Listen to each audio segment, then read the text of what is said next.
ब्राह्मण बोले, दृष्टया काले प्रबोधासि शिव अनुग्रहतो वराम इमां शिव पुराणस्य श्रुत्वा वैराग्यवत कथां महादेशी द्विज पत्नी त्वं शिवस्य शरणं विरज। कह रहे हैं कि ब्राह्मण, सौभाग्य की बात है कि भगवान शंकर की कृपा से शिव पुराण की इस वैराग्य युक्त तथा श्रेष्ठ कथा को सुनने और सुनकर तुम्हें समय पर चेतना आ गई है। हे चंचुला, तुमने भगवान की कथा सुनी है, तुमको चेतना आ गई है समय पर। हे ब्राह्मण पत्नी, तुम डरो मत, तुम्हारा भगवान की शिव की शरण में जाओ और शिव की कृपा से सारा पाप तत्काल नष्ट हो जाएगा। मैं तुम्हें भगवान शिव की कीर्ति कथा से युक्त उस परम वस्तु का वर्णन करूंगा जिससे तुम्हें सदा सुख देने वाली उत्तम गति प्राप्त होगी। शिव की उत्तम कथा सुनने से ही तुम्हारी बुद्धि इस तरह पाप आसक्त पश्चाताप से युक्त एवं शुद्ध हो गई है। साथ ही तुम्हारे मन में विषयों के प्रति वैराग्य हो गया है। तत्पश्चात ही पाप करने वाले पापियों के लिए सबसे बड़ा प्रायश्चित ही है। सत्पुरुषों ने सबके लिए पश्चाताप को ही समस्त पापों का शोधक बताया है और पश्चाताप से ही पापों की शुद्धि होती है। जो पश्चाताप करता है वही वास्तव में पापों का प्रायश्चित करता है, क्योंकि सत्पुरुषों ने समस्त पापों की शुद्धि के लिए जैसे प्रायश्चित का उपदेश दिया है वह सब पश्चाताप से संपन्न हो जाता है। जो पुरुष विधि पूर्वक प्रायश्चित करके निर्भय हो जाता है, अपने कुकर्म के लिए पश्चाताप नहीं करता, उसे प्रायः उत्तम गति नहीं प्राप्त होती। परंतु जिसे अपने कुकृत्य पर हार्दिक पश्चाताप होता है वह अवश्य उत्तम गति का भागी होता है, इसमें संशय नहीं। इस शिव पुराण की कथा सुनने से जैसे चित्त शुद्धि होती है वैसी दूसरे उपायों से नहीं होती। जैसे दर्पण साफ करने पर निर्मल हो जाता है, उसी प्रकार इस शिव पुराण की कथा से चित्त अत्यंत शुद्ध हो जाता है, इसमें संशय नहीं है। और मनुष्यों के शुद्ध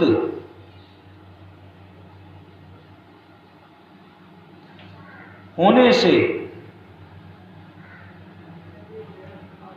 चित्त में जगदम्बा पार्वती सहित भगवान शिव विराजमान रहते हैं। इससे वह विशुद्धात्मा पुरुष श्री शाम सदाशिव के परम पद को प्राप्त होता है।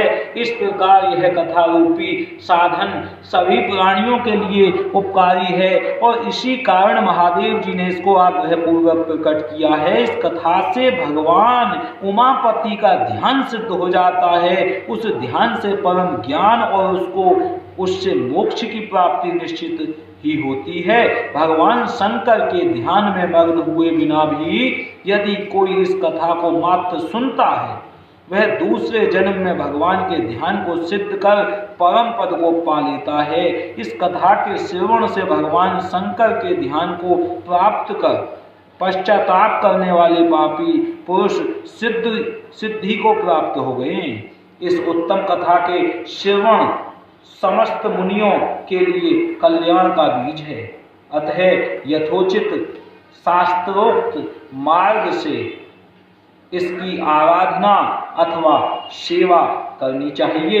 यह श्रवण कथा भव बंधन रूपी रोग का नाश करने वाला है। भगवान शिव की कथा को सुनकर फिर अपने हृदय में उसका मनन एवं निधिध्यासन करने से पूर्णतया चित्त शुद्धि हो जाती है। चित्त शुद्धि होने से महेश्वर की भक्ति अपने दोनों पुत्रों ज्ञान और वैराग्यों के साथ निश्चय ही प्रकट हो जाती है। पश्चाताप महेश्वर के अनुग्रह से दिव्य मुक्ति प्राप्त होती है, इसमें संशय नहीं है। जो शिव भक्ति से वंचित है उसे पशु समझना चाहिए। क्योंकि उसका चित्त माया के बंधन में आसक्त है, वह निश्चय ही संसार बंधन से मुक्त नहीं हो पाता। हे ब्राह्मण पत्नी, इसलिए तुम विषयों से मन को हटा लो और भक्ति भाव से भगवान शंकर की इस परम पावन कथा को सुनो। परमात्मा शंकर की इस कथा को सुनने से तुम्हारे चित्त की शुद्धि होगी और उससे तुम्हें मोक्ष की प्राप्ति हो जाएगी। निर्मल चित्त से भगवान शिव के चरणारविंदों का चिंतन करने वाली की एक ही जन्म में मुक्ति हो जाती है, यह मैं तुमसे सत्य सत्य कहता हूँ। सूत जी बोले, शौनक, इतना कहकर वे श्रेष्ठ शिव भक्त ब्राह्मण मौन हो गए और उनका हृदय करुणा से आर्त हो गया था। वे शुद्ध चित्त महात्मा भगवान शिव के ध्यान में मगन हो गए।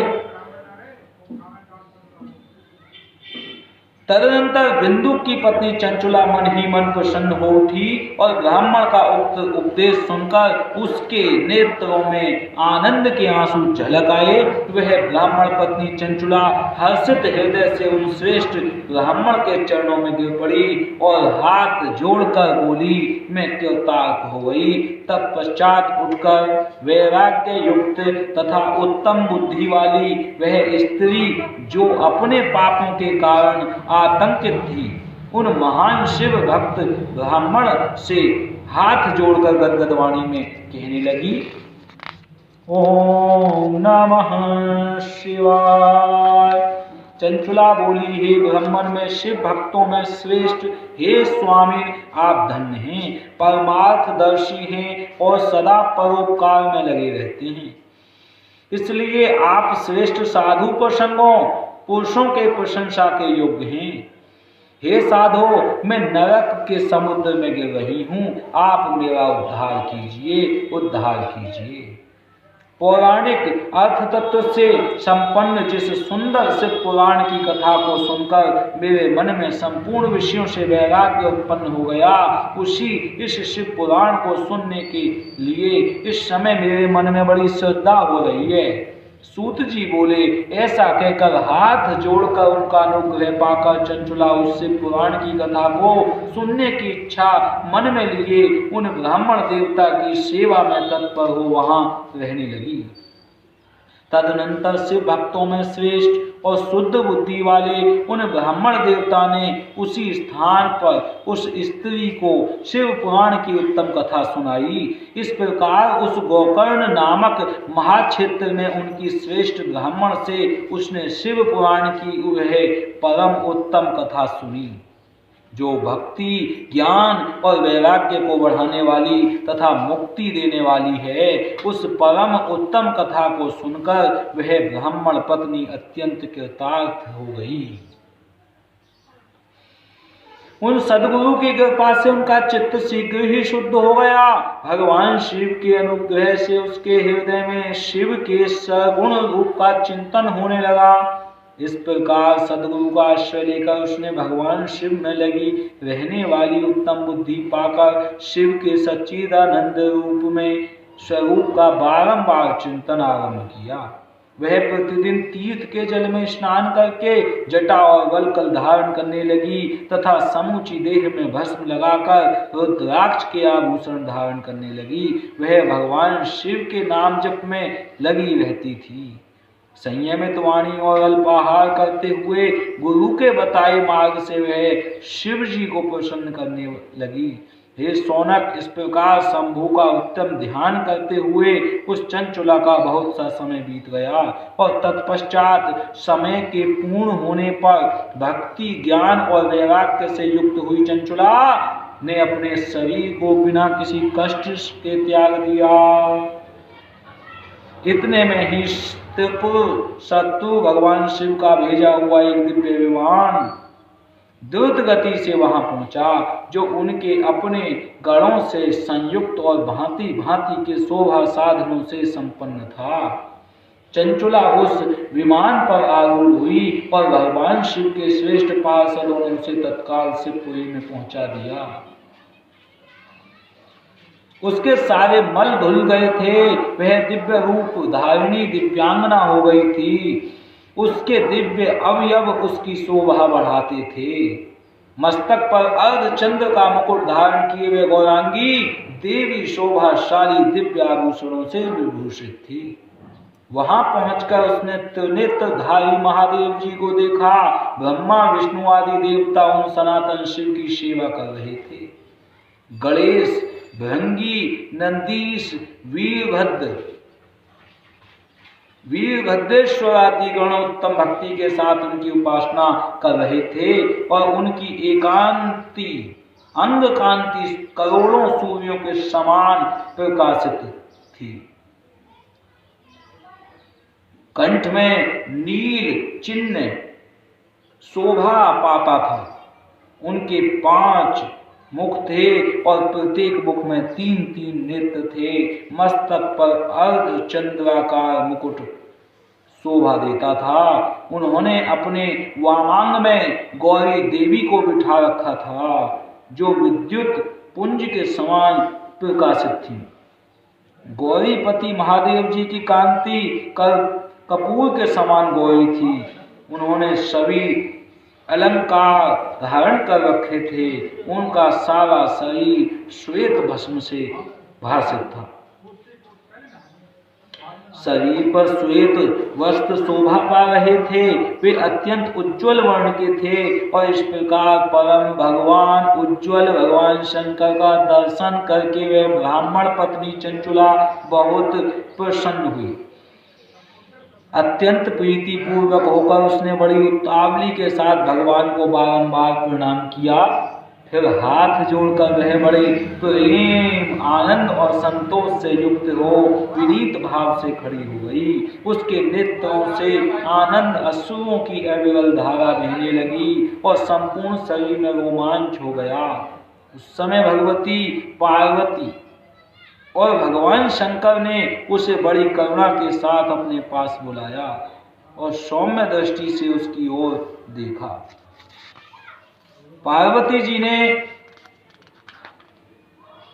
तो दिव्य रूप धारिणी बिंदु प्रिया चंचुला को प्रेम पूर्वक अपनी सखी बना लिया और वह परम आनंद घन ज्योति स्वरूप सनातन धाम में अविचल निवास पाकर दिव्य सौख्य से संपन्न हो अक्षय सुख का अनुभव करने लगी। बोलिए श्री महापुराण की जय, श्री शंकर भगवान की जय। अथ पंचमोध्याय। चंचुला के प्रयत्न से पार्वती जी की आज्ञा पाकर तुम्बुरु का विंध्या पर्वत पर शिव पुराण की कथा सुनाकर बिंदुक का पिशाच योनि से उद्धार करना और उन दोनों दंपति का शिव धाम में सुखी होना। प्यारे भक्तों, आपने अभी तक की कथा में सुना कि किस प्रकार से बिंदुक ब्राह्मण वेश्यागामी हो गया और मरने के बाद वो पिशाच बन गया, प्रेत बन गया नरक भोगने के बाद, और किस प्रकार से चंचुला जो पर पुरुष के साथ गमन करने लगी थी, उसने जब ये सुना दूसरे ब्राह्मण से जो शिव महापुराण कथा सुना रहे थे कि नरकगामी होना पड़ता है और पर पुरुष के संसर्ग से यमराज के दूत योनि में लोया पिघला हुआ डालते हैं, ऐसे भयभीत होने से उसने शिव पुराण की कथा सुनी और फिर वो शिव के गणों के साथ में शुद्ध होने के बाद में माता पार्वती गौरी जी के पास में, शंकर भगवान के पास में शिव धाम पहुंच गई। और उसके बाद पार्वती जी ने जब उसे, गौरी जी ने उसे अपना सखी बना लिया, अपनी सखी बना ली, तो बिंदु अब अपने पति के उद्धार के लिए माता पार्वती से कह रही हैं कि उनको भी शिव कथा सुनाओ और वो मेरे पति बिंदु ब्राह्मण प्रेत बने हुए हैं इस समय, उनको किसी भी प्रकार से मैया आप अपने धाम में बुलाओ। और चंचुला के प्रयत्न से पार्वती जी आज्ञा दे रही हैं और तुम्बुरु विंध्या पर्वत पर जा रही हैं और शिव पुराण की कथा सुनाकर बिंदु का पिशाच योनि से उद्धार कर रहे हैं। और इस प्रकार से दोनों दंपति, जो दोनों ब्राह्मण पति पत्नी थे, वो शिव धाम में सुखी हो रहे हैं। सौनक वाचा सूत सूत महाभाग धन्यस्त्वं शिव शक्तिधि श्रावितेयं कथास्माकम् अद्भुता भक्ति विवर्धिनी। तत्र गत्वा किं चकार चंचुला प्राप्त सद्गति तत्स्त्वं वद विशेषेण तत् पतेश्च महामते।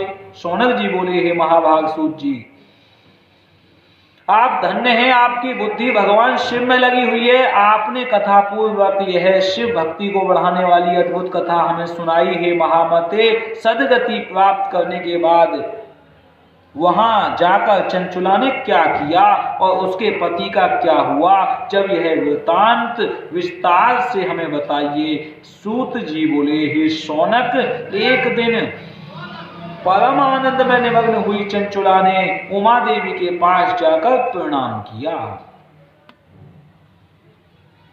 और दोनों हाथ जोड़कर वे उनकी स्तुति करने लगी। चंचुला बोली, हे गिरिराज नंदिनी, हे स्कंद माता, मनुष्यों ने सदा आपकी सेवा की है। समस्त सुखों को देने वाली हे शंभुप्रिये, हे ब्राह्मण स्वरूपिणी, ब्रह्म स्वरूपिणी, आप विष्णु और ब्रह्मा आदि देवताओं के द्वारा सेव्य हैं, यानी कि आपकी सेवा ब्रह्मा विष्णु भी करते हैं। हे गौराम्बा जगदम्बा, आप ही सगुणा और निर्गुणा हैं। आप ही सकार रूप में साकार रूप में हैं, आप ही निराकार रूप में हैं तथा आप ही सूक्ष्म सच्चिदानंद स्वरूपिणी आद्या प्रकृति भी आप ही हैं। आप संसार की सृष्टि करती हैं, पालन करती हैं और संहार भी करती हैं। तीनों गुणों का आश्रय भी आप ही हैं। ब्रह्मा विष्णु और महेश्वर, इन तीनों देवताओं का आवास स्थान तथा उनकी उत्तम प्रतिष्ठा करने वाली पराशक्ति भी आप ही हैं। अब सूत जी बोले, हे शौनक, जिसे सदगति प्राप्त हो चुकी थी वह चंचुला इस प्रकार महेश्वर पत्नी उमा की स्तुति करके सिर झुकाए चुप हो गई और उसके नेत्रों में प्रेम के आंसू उमड़ आए थे। तब करुणा से भरी हुई शंकर प्रिया भक्तवत्सला पार्वती देवी चंचुला को संबोधित करके बड़े प्रेम से इस प्रकार कहने लगी। पार्वती बोली, हे सखी चंचुले, हे सुंदरी, मैं तुम्हारी की हुई इस स्तुति से बहुत प्रसन्न हूँ। बोलो, क्या वर मांगती हो? तुम्हारे लिए मुझे कुछ भी अदेय नहीं है। सूत जी बोले, पार्वती के इस प्रकार कहने पर चंचुला उन्हें प्रणाम करके दोनों हाथ जोड़कर नतमस्तक हो प्रेम पूर्वक पूछने लगी। चंचुला बोली, हे निष्पाप के राजकुमारी, मेरे पति बिंदु इस समय कहाँ हैं? उनकी कैसी गति हुई है यह मैं नहीं जानती। कल्याणमयी दीनवत्सले, मैं अपने उन पति देव से जिस प्रकार संयुक्त हो सकूं कृपा करके वैसा ही उपाय कीजिए। हे महेश्वरी, हे महादेवी, मेरे पति का एक शूद्र जातीय वैश्या के प्रति आसक्त थे और पाप में ही डूबे रहते थे। उनकी मृत्यु मुझसे पहले हो गई थी। वे न जाने किस गति को प्राप्त हुए हैं। सूत जी बोले, चंचुला का यह वचन सुनकर नीति वत्सला हिमालय पुत्री देवी पार्वती ने अत्यंत प्रेम पूर्वक यह उत्तर दिया। गिरिजा बोली, हे सूते, तुम्हारा बिंदुक नाम वाला पति बड़ा पापी था और उसका अंतःकरण बड़ा ही दूषित था, और जब तुम्हारा वेश्या का वो उपभोग करने वाला वह महामूढ़ मरने के बाद नरक में पड़ा तो अगणित वर्षों तक नरक में नाना प्रकार के दुख भोग कर वह पापात्मा अपने शेष पाप को भोगने के पश्चात विंध्या पर्वत पर पिशाच बना हुआ है और इस समय पिशाच की अवस्था में है हे चंचुला, और नाना प्रकार के कलेश उठा रहा है। वह दुष्ट वहीं वायु पीकर रहता है और सदा सब प्रकार के कष्ट सह रहा है। सूत जी बोले, ती गौया वचः श्रुत्वा चंचुला सा शुभवृता पति दुखेन महता दुखिता शीत तदा किल सूत जी बोले, हे शौनक, गौरी देवी की यह बात सुनकर उत्तम व्रत का पालन करने वाली वह चंचुला उस समय पति के महान दुख से दुखी हो गई। फिर मन को स्थिर करके उस ब्राह्मण पत्नी ने व्यथित हृदय से महेश्वरी को प्रणाम करके उन्हें पूछा।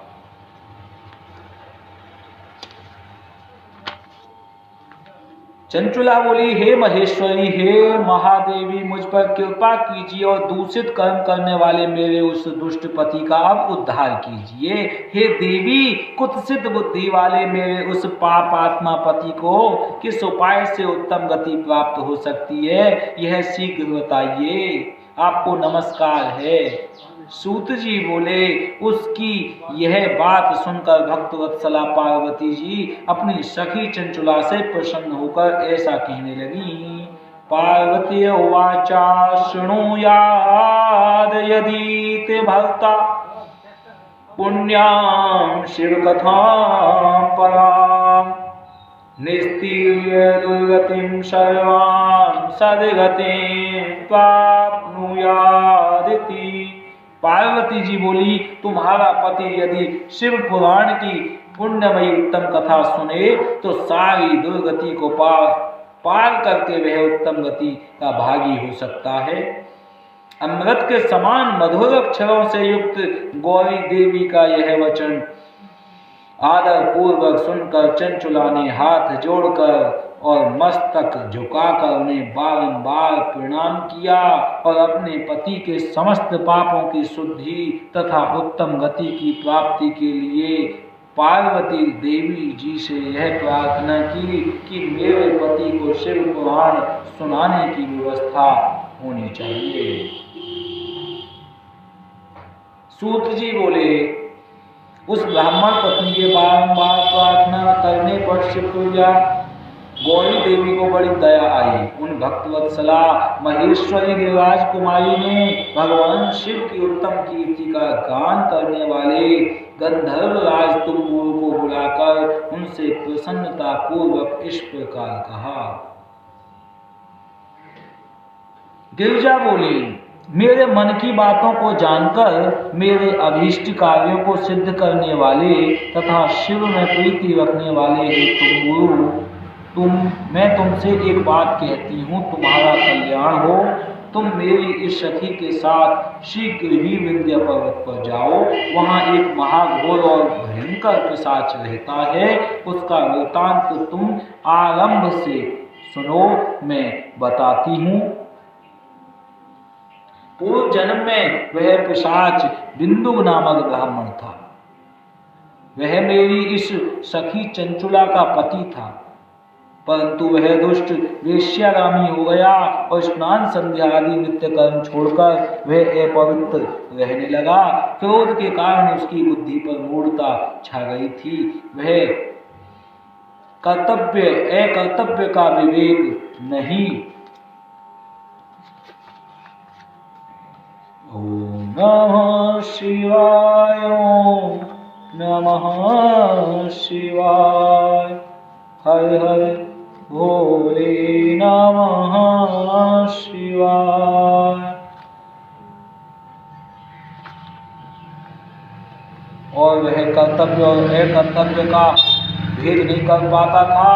अभक्ष्य भक्षण, सज्जनों से द्वेष और दूषित वस्तुओं का दान लेना, यही उसका स्वाभाविक कर्म बन गया था। वह अस्त्र शस्त्र लेकर हिंसा करता और बाएं हाथ से खाता, दीनों को सताता और क्रूरता पूर्वक पराये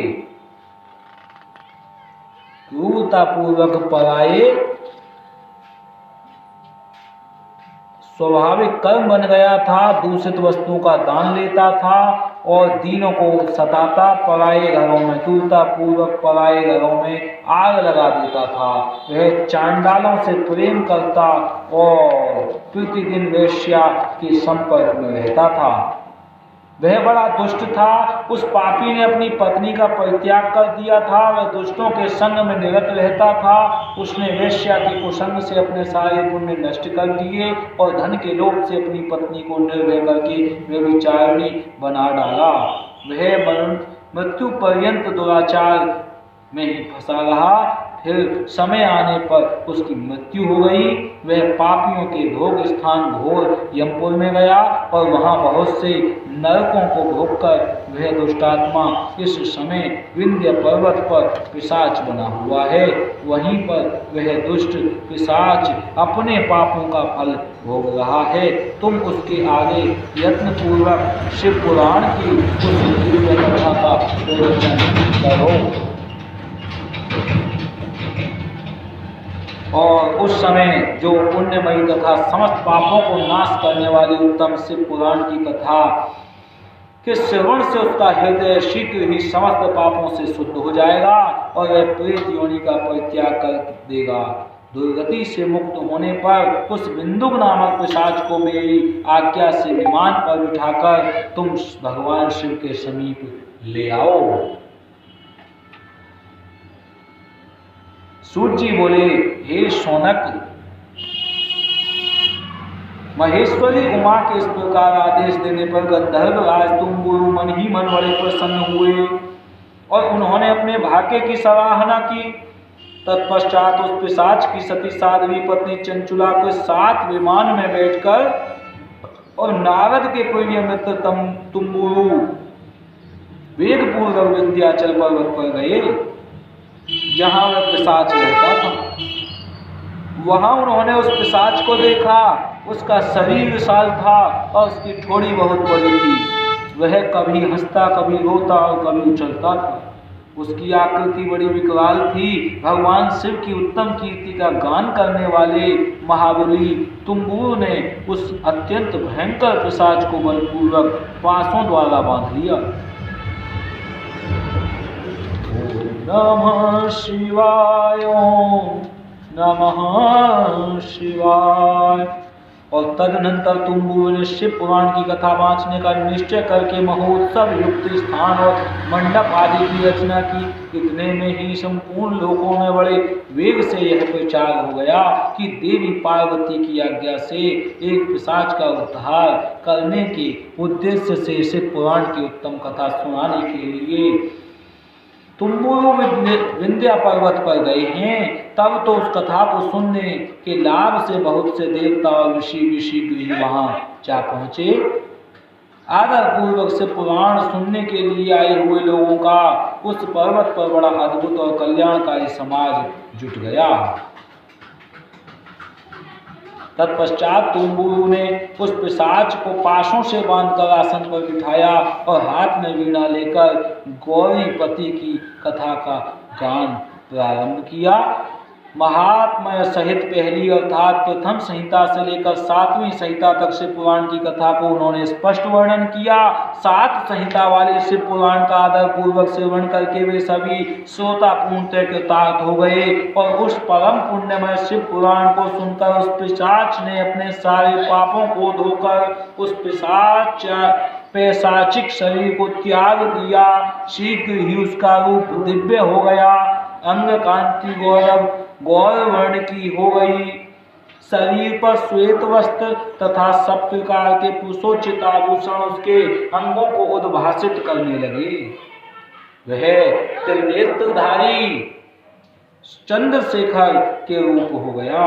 इस प्रकार दिव्य देहधारी होकर श्रीमान बिंदुक अपनी भार्या चंचुला के साथ स्वयं भी पार्वती पति भगवान शिव के दिव्य चरित्र का गुणगान करने लगा। उसकी स्त्री को इस प्रकार दिव्य रूप से सुशोभित देखकर वे सभी देवता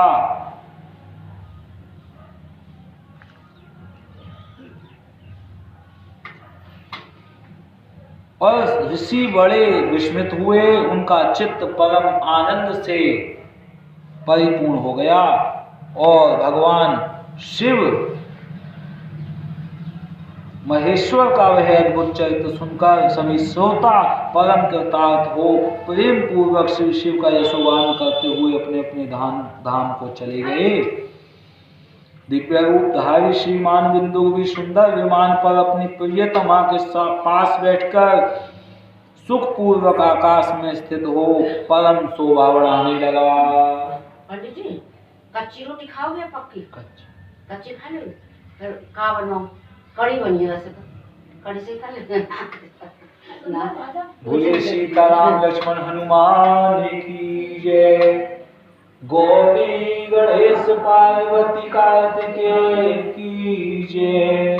तदनंतर महेश्वर के सुंदर एवं मनोहर गुणों का गान करता हुआ वह अपनी प्रियतमा तथा तुम्बुरु के साथ शीघ्र ही शिव धाम में जा पहुंचा और वहां भगवान महेश्वर तथा पार्वती देवी ने प्रसन्नता पूर्वक बिंदु का बड़ा सत्कार किया और उसे अपना गण बना लिया। उसकी पत्नी चंचुला पार्वती जी की सखी हो गई। उस घनी भूत ज्योति स्वरूप परमानंदमय सनातन धाम में अविचल निवास पाकर वे दोनों दंपति परम सुखी हो गए। यह उत्तम इतिहास मैंने आपको सुनाया। जो पापों का नाश करने वाला, उमा महेश्वर को आनंद देने वाला, अत्यंत पवित्र तथा उनमें भक्ति बढ़ाने वाला है, जो इसे भक्ति पूर्वक सुनता है अथवा एकाग्र चित्त होकर इसका पाठ करता है, वह अनेक सांसारिक सुखों को भोगकर अंत में मुक्ति प्राप्त करता है। बोलिए शंकर भगवान की जय। शिव महापुराण की जय। इस प्रकार श्री स्कंद महापुराण के अंतर्गत श्री शिव पुराण महात्म्य में बिंदु सदगति वर्णन नामक 5वां अध्याय पूर्ण हुआ। अथ षष्ठोऽध्यायः शिव पुराण के श्रवण की विधि। शौनक उवाच सूत महाप्राज्ञ व्यास शिष्ये नमोस्तुते धन्यस्त्वं शैववर्योषि वर्णनीय महदुगुण श्रीमच्छिव पुराणस्य श्रवणस्य विधिं वद येन सर्वं लभेच्छोता संपूर्णं फलमुत्तमम्। शौनक जी बोले, हे महाप्राज्ञ, हे व्यास शिष्य, हे सूत जी, आपको नमस्कार है। आप धन्य हैं और शिव भक्तों में श्रेष्ठ हैं। आपके महान गुण वर्णन करने योग्य हैं। अब आप कल्याण में शिव पुराण के सेवन की विधि बतलाइए, जिससे सभी श्रोताओं को संपूर्ण उत्तम फल की प्राप्ति हो सके। सूची बोले, हे शौनक, हे मुने, अब मैं आपको संपूर्ण फल की प्राप्ति के लिए शिव पुराण के सेवन की विधि बता रहा हूँ। सर्वप्रथम किसी ज्योतिषी को बुलाकर दान मान से संतुष्ट करके अपने सहयोगी लोगों के साथ बैठकर बिना किसी विघ्न बाधा के कथा समाप्ति होने के उद्देश्य से शुद्ध मुहूर्त अनुसंधान कराएं। तदनंतर प्रयत्न पूर्वक देश देश में स्थान स्थान पर यह शुभ संदेश भेजे कि हमारे यहाँ शिव पुराण की कथा होने वाली है। अपने कल्याण की इच्छा रखने वाले लोगों को उसे सुनने के लिए अवश्य पधारना चाहिए। कुछ लोग भगवान श्री हरि की कथा से बहुत दूर पड़ गए हैं। कितने ही स्त्री शूद्र आदि भगवान शंकर के कथा कीर्तन से वंचित रहते हैं। उन सबको भी सूचना हो जाए, ऐसा प्रबंध करना चाहिए। देश देश में जो भगवान शिव के भक्त हों तथा शिव कथा के कीर्तन और सेवन से के लिए जो उत्सुक हों, उन सबको आदर पूर्वक बुलाना चाहिए।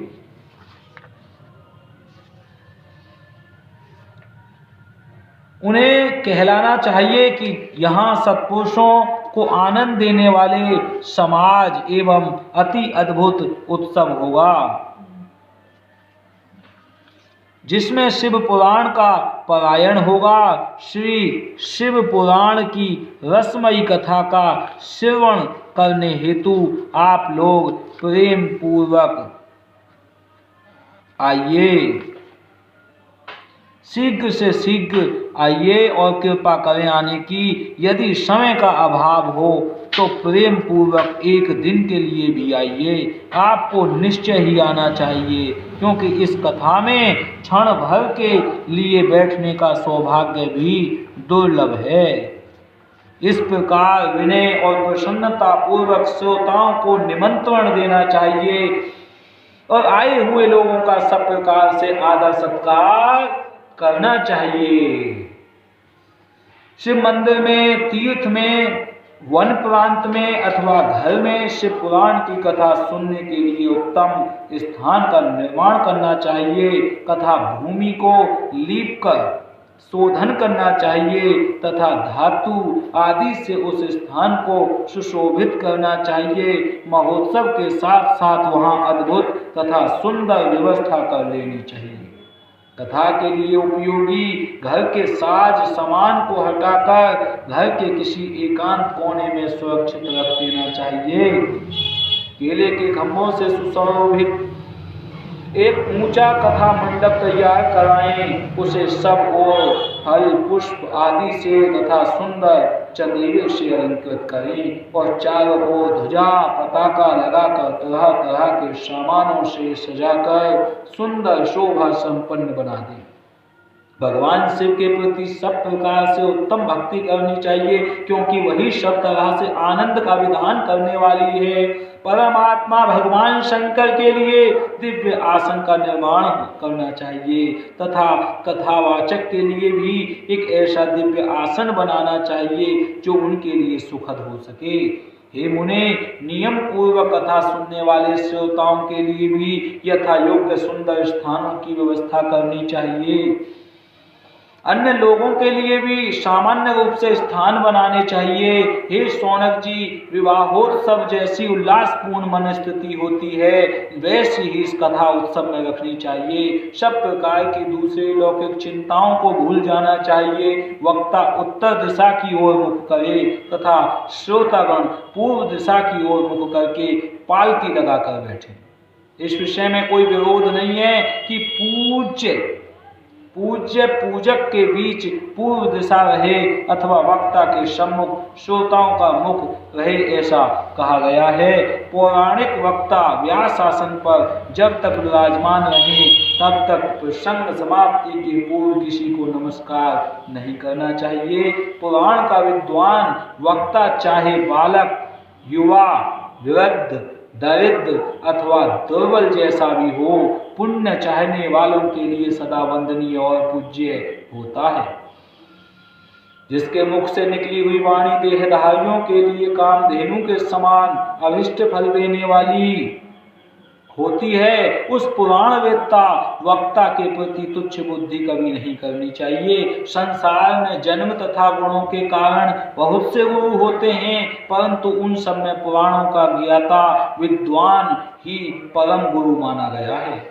करोड़ों योनियों में जन्म से ले लेकर दुख भोगते हुए प्राणियों को जो मुक्ति प्रदान करता है, उस पुराण वक्ता से बड़ा दूसरा कौन गुरु हो सकता है।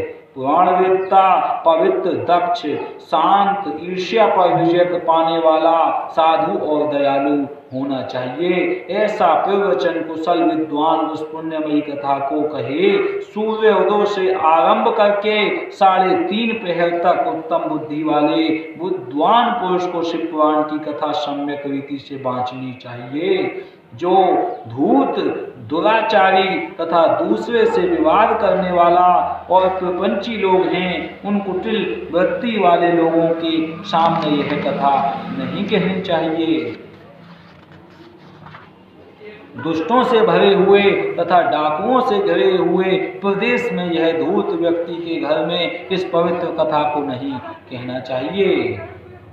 मध्याह्न काल में 2 घड़ी तक कथा बंद रखनी चाहिए, जिससे कथा कीर्तन से अवकाश पाकर लोग शौच आदि से निवृत्त हो सकें। और कथा प्रारंभ के दिन से 1 दिन पहले व्रत ग्रहण कर लेने के लिए वक्ता को छोड़ करा लेना चाहिए। जिन दिनों कथा हो रही हो उन दिनों प्रयत्न पूर्वक प्रातःकाल का सारा नित्य कर्म संक्षेप से ही करा। वक्ता के पास उसकी सहायता के लिए एक दूसरा वैसा ही विद्वान स्थापित करना चाहिए जो सब प्रकार के संशयों को निवृत्त करने में समर्थ और लोगों को समझाने में कुशल हो। कथा में आने वाले विघ्नों की निवृत्ति के लिए गणेश जी का पूजन करना चाहिए। कथा के स्वामी भगवान शिव की तथा विशेषतः शिव पुराण ग्रंथ की भक्ति भाव से पूजा करे। तत्पश्चात उत्तम बुद्धि वाला श्रोता विधि पूर्वक तन मन से शुद्ध एवं प्रसन्नचित्त हो आदर पूर्वक शिव पुराण की कथा सुने। जो वक्ता और श्रोता अनेक प्रकार के कामों में भटक रहे हों, काम आदि 6 विकारों से युक्त हों, स्त्री में आसक्ति रखते हों और पाखंड पूर्ण बातें करते हों, वे पुण्य के भागी नहीं होते। जो लौकिक चिंता तथा धन गृह एवं पुत्र आदि की चिंता को छोड़कर कथा में मन लगाए रहता है, तो शुद्ध बुद्धि वाले को इसको उत्तम फल की प्राप्ति होती है। श्रद्धा और भक्ति